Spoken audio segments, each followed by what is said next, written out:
Researchers found that in the first 6 months of 2015, 14 stores a day closed down on the UK high street. However, charity shops, jewellers and coffee shops are growing at a fast rate. Cafes, independent or chain cafes, we all love a hot beverage. Having a coffee has never been so popular. But where does this coffee craze come from? In the year 1454, the first coffee house was established in Ethiopia, known as Kiva Canes, which was used as a religious meeting place. In the year 1650, the first coffee house opened in England near Oxford University so students could meet up. 13 years before this, a Greek student from Oxford University brewed the first cup of coffee in the England halls of residence. However, he was expelled for having too much coffee and not being able to concentrate during exams and tests. During the year of 1715, England had more than 2,000 coffee houses, therefore satisfying the busy tradesmen. In the year 1971, Jerry Baldwin, Zev Segal and Gordon Bokia discovered a new way of roasting coffee, and then opened a store named Starbucks. Skipping forward to the present day, as a nation we consume 400 billion cups of coffee a year, and this number is increasing, and today we are looking at the rise of the chain coffee shop. What makes them so popular? Have these chain coffee shops had an effect on the independent cafes? And are we fully aware what our obsession with coffee is doing to our health and our finance? And why, in a time of economic recession, are coffee houses thriving? I think the chain coffee stores, the Costas and the Starbucks, are surviving. They have a strong brand, and one of the advantages of strong branding is the ability to charge a premium price. And because they can charge a premium price, they can therefore be profitable. And for that reason, they can kind of infiltrate high streets in a way that independents find it much more difficult, really, to establish themselves. I do think that there's a big place for independent cafes, and probably an increasing place for them, because I think people know what they're getting with a brand. So you know, if you wanted to play safe, if I went to visit a new town, I went to Chester, for example, I've not been to for a little while, I probably would seek out a Starbucks or a Cafe Nero or a Costa, because you know what you're going to get with one of their coffees. You know, 15 years ago, 20 years ago, it was the fast food outlet, wasn't it? There was no Burger King, there was no KFC. I think McDonald's had kind of just started, but it was pretty much the only one. And then, you know, as time went on, we'd got this corporate fast food restaurants everywhere, making food really disposable and cheap, and not that it's that cheap. And it's amazing that over the last 10 years, the coffee shops have done the same. Now it's a brand. You don't go to a little independent tea shop. Many people don't go to little independent coffee shops, which they used to. You know, little businesses started by local people, which, you know, they would take their profits from making coffee to the public and putting back into the community. You know, now any profits go to these big corporate organisations.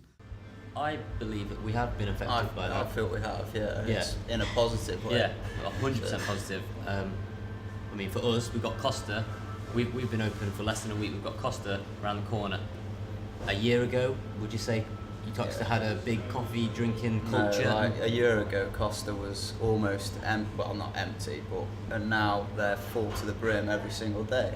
And well, obviously we pick up that slack of they've got people interested in coffee, and now we can move in and take some of that. I think because my customer is not really young people. Young people, they tend to go like for a frappuccino in Starbucks because they know it. Some people would come and try our milkshake, and they go, oh, that's nice, because for example they use chocolate powder, we use grated chocolate, so it makes a massive difference on the taste. You don't need to add any sugar when you drink our hot chocolate, whereas when you go to there it has no taste, so either you add syrup or you put sugar in it. I think the way the industry kind of seems to be going is like Costa coming, there'll always be room for brands and things like that. They've made room for independents. I don't think they've made room for every independent. I think they've made room for certain independents. I think you've got to be as good and delivering as good, if not better, environment and product as the brands. They make them different in the sense that the quality of service we offer. When you come in here, you go sit and we bring you a drink. We won't have you wait and say to you, oh, okay, the drink is ready, go and sit. I don't think it's nice. When you pay for a service, you have to have the service to the full. So I think that it's really important. And then you get to know your customers, you get to know their name, you get to know their stories, their life. And I really enjoy it. We'll change our blends a lot. Like today, we were running Malawi, which is single origin, triple certified, which is rainforest, fair trade, and organic. And then today we introduced an Ethiopian, which has got a little bit more of a wild flavour. Once you drink one, you'll always know an Ethiopian coffee. So we're running that, and we're offering regulars that come in saying, oh, you had a Malawi yesterday, let's try this Ethiopian. And they come back and they give us feedback, oh, I really like that one actually. And then so we can guess different roasters from around the country, we can guess coffee, different areas of the world. It's great. You can't really do that as much in a chain as you can in an independent. Howard Schultz himself actually said that the UK coffee market is one of the most competitive markets in the world. So when you consider places like America, you think of Starbucks. When you think of the UK, you think of Starbucks, Costa, Nero. You know, there are 1,000 other chains that you could go to.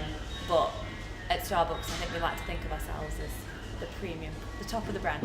I think really the figures themselves would speak more volume than I would. So personally, I think that is the case. Not to say that independent coffee shops aren't incredibly important to the economy and to, you know, individual towns. I mean, I know, for example, Stoke-on-Trent has a plethora of, you know, different coffee shops. I think the fantastic thing about independent coffee shops is they all offer their own independent take on what coffee is and what coffee should be. But I think that Starbucks, amongst its other competitors, 100%, you know, put forward the standard.